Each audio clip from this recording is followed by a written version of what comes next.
Perhaps the easiest way to explain what Glogster is, it is simply an online poster. Once you have logged in, you will want to create a new glog.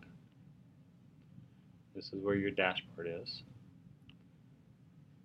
You can choose between various templates, or if you want to create your own or a very blank one. There's all sorts of things that you are able to do. You're able to add your text, your graphics, various images. The wall is kind of the poster itself. The page is your background. Audio and video files you can add as well. When choosing to add text, you'll have to keep in mind the size of your text or the amount of information you want to use, because various text boxes will allow more text than others. For example, this one, you can probably only use 1 or 2 words, or this one that I selected previously, you have a few more options. Looking at graphics, there's all sorts of different graphics that you are able to choose from. The ones that say animate on it, you'll actually be able to move.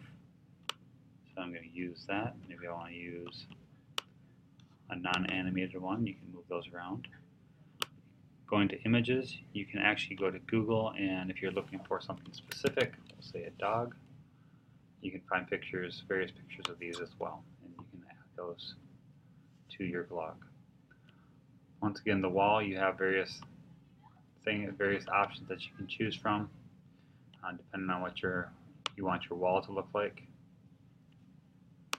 Looking at the page, again, you have some options of what you want it to look like. They're organized within folders, and you simply select the one you want to use. And once again, you can notice that's the background, not the actual blog itself. Audio files, you do have the option to be able to grab them or upload them. If you do that, it's going to ask for be able to use your microphone. Same with your video files, it's going to ask to allow you to use those. I am actually going to just take a quick snapshot of myself. Maybe. So once you have that, you can continue. You have to name your photo, and then it will be transferring to.